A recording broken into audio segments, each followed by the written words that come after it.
हाँ, तो नमस्कार दोस्तों।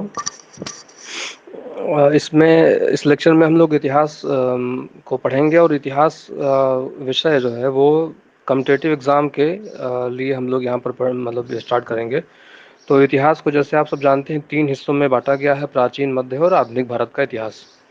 इसमें अगर मतलब कॉम्पिटिटिव एग्ज़ाम में अगर यूपीएससी या फिर पीसीएस की बात करें तो उसके मेंस में जो है वो वर्ल्ड हिस्ट्री भी आता है। वर्ल्ड हिस्ट्री हम लोग बाद में करेंगे, अभी फ़िलहाल हम लोग भारत का इतिहास करेंगे। तो हम लोग शुरुआत करेंगे प्राचीन काल का भारत का इतिहास से। तो सबको शुरू करने से पहले आपको ये बता दूं कि इतिहास में जो है कैसे हम मतलब समझ पाते हैं कि कौन सी घटना कब हुई। जैसे आज से 5000 साल पहले कुछ हुआ तो वो आपको कैसे पता होगा? तो इसका मतलब कहीं ना कहीं उसका कुछ ना कुछ जो है साक्ष्य होना चाहिए। जो साक्ष्य होता है वो दो प्रकार का होता है। एक तो होता है साहित्यिक साक्ष्य, मतलब जो कि कहीं किताब कॉपी पर लिख करके कोई जो है छोड़कर चला गया है सॉरी, तो वो उसका साहित्यिक साक्ष्य होगा। दूसरा होगा पुरातात्विक साक्ष्य। इसका मतलब कि जो शिलालेख होती हैं या जो शैल चित्र होते हैं, जो मतलब गुफाओं के अंदर कहीं कुछ जो है लिख दिया गया है, मंदिर वगैरह बना दिए गए हैं, स्तूप मतलब बना दिए गए हैं, तो ये सब जो है पुरातात्विक साक्ष्य में आते हैं। तो जो पहला वाला था हम लोगों का साहित्यिक साक्ष्य, साहित्यिक साक्ष्य में जो है वो आपका धार्मिक भी है और धर्म जो है निरपेक्ष भी है, और उसके बाद विदेशी भी साक्ष्य हैं। साहित्यिक साक्ष्य का मतलब हुआ जैसे रामायण है, महाभारत है, ब्राह्मण है, उपनिषद है, ब्राह्मण ग्रंथ है, उपनिषद है, पुराण है, जैन साहित्य है, बौद्ध बौद्ध साहित्य है। इन सब में कुछ ना कुछ लिखा गया है। तो इन सब में जो भी लिखा गया है वो उस समय का भारत का इतिहास के बारे में हमको जानकारी देगा।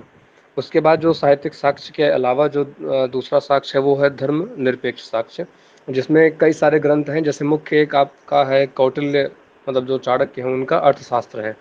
तो अर्थशास्त्र नाम तो अर्थशास्त्र है, लेकिन इसका मतलब ये नहीं कि उसमें इकोनॉमिक्स की बात की गई है। उसमें ये है कि उस टाइम का राजनीतिक प्रशासन कैसा था, जिस टाइम पे चाणक्य जीवित थे उस टाइम पे कैसा था, उसका वर्णन किया गया है। ऐसे विशाख दत्त का जो है मुद्रा राक्षस ग्रंथ है, उसमें भी कुछ ना कुछ लिखा हुआ है। ऐसे ही कुछ जो विदेशी लोग आए थे, उन्होंने भी कुछ जो है विवरण मतलब दिया हुआ है। जैसे मेगास्थनीज आया था, उसने इंडिका दिया दिया इंडिका में जो है चंद्रगुप्त मौर्य जो उस टाइम के शासक थे उनके बारे में और उनके समाज के बारे में सब कुछ लिखा हुआ है।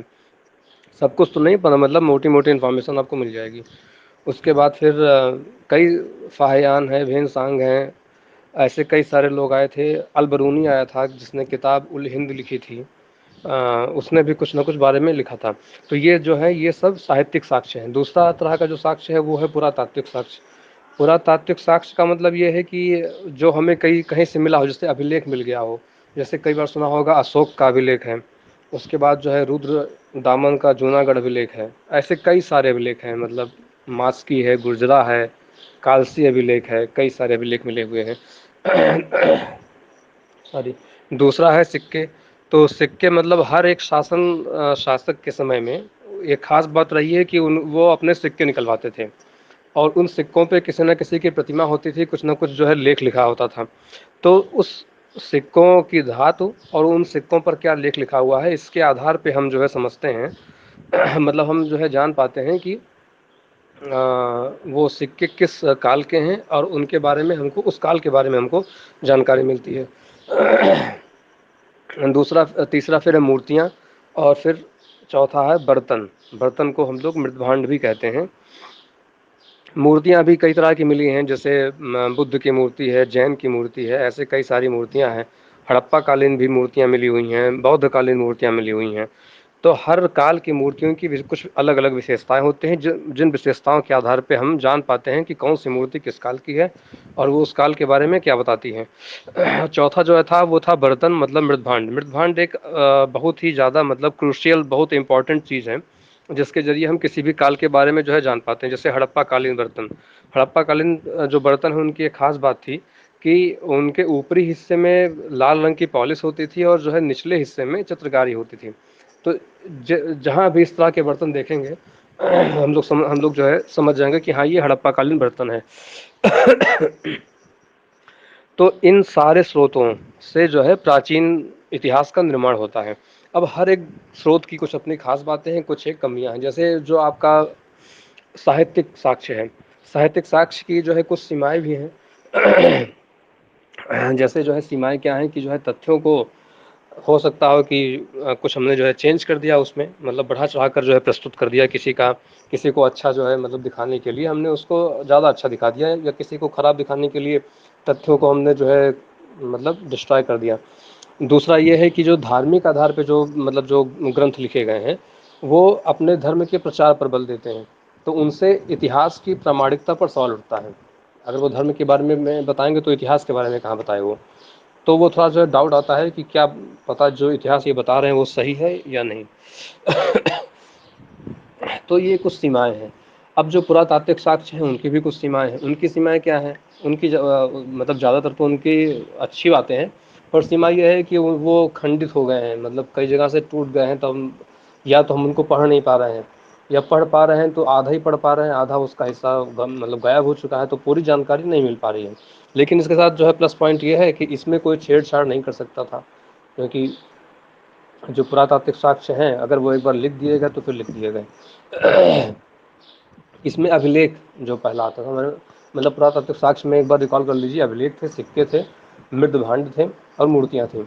तो इसमें जो पहला वाला था अभिलेख, अभिलेख का मतलब किसी पत्थर पर लिखा गया लेख, ठीक है। अब जब किसी पत्थर पर लिख दिया गया है तो वो तो कभी मिटेगा नहीं, जो एक बार लिख दिया तो वो बहुत प्रामाणिक होता था। उसके बाद ये था कि पत्थर की प्राचीनता और लेख की प्राचीनता का हम परीक्षण हमारे पास जो है साइंस में कार्बन डेटिंग वाली विधि है, जिससे हम जान सकते हैं कि कौन सा पत्थर कितना पुराना है और उस पर लिखा गया लेख कितना पुराना है, ये भी हम जो है समझ सकते हैं। तो पत्थर की प्राचीनता और लेख की प्राचीनता दोनों की टेस्टिंग हो सकती है, और इसमें कोई फेरबदल की गुंजाइश भी नहीं है। दूसरा था सिक्के, जो सिक्के होते थे तो उस पर अंकित छवियाँ थी, उपाधियाँ थीं, वो भी सब प्रामाणिक हैं कि कौन सा सिक्का किसके काल का है और पहले किसका था, और बाद में लिखे गए नाम के माध्यम से जो है ये होता है कि हाँ ये बाद में किसको मिला। जैसे मान लीजिए पहले मोहम्मद गोरी का था, बाद में उस पर लिख दिया जयचंद, तो अब इसका मतलब ये हुआ कि जयचंद ने मोहम्मद गोरी को पराजित किया था, ऐसा था नहीं, एग्जाम्पल के लिए बता रहे हैं। तो ये सिक्के हो गया। फिर है मूर्तियाँ। मूर्तियाँ मतलब वो किस धातु की थी, किस पत्थर की थी। धातु या पत्थर से क्या होता है, उस काल की में धार्मिक विश्वास कैसा था लोगों का, इसका हमको मालूम होता है। और मृदभांड, मृदभांड से मतलब मिट्टियों की प्राचीनता या मिट्टियों के इस्तेमाल से भी हम जान पाते हैं कि कितना पुराना था वो। तो इस तरह से इसका निष्कर्ष ये है कि साहित्यिक और जो पुरातात्विक हमारे पास स्रोत हैं साहित्य के, वो दोनों इतिहास मतलब निर्माण के लिए उपयोगी हैं, लेकिन ज़्यादातर जिसकी प्रामाणिकता है वो है पुरातात्विक स्रोत। ठीक है, तो ये हो गया स्रोत। अब हम हमारा प्राचीन इतिहास शुरू होता है। सॉरी। तो प्राचीन इतिहास को हम तीन पार्ट में मतलब पढ़ते हैं, एक प्रागैतिहासिक काल, एक आद्य ऐतिहासिक काल और एक ऐतिहासिक काल। इन दोनों में जो अंतर है, इन तीनों में जो अंतर है वो दो आधारों पर है।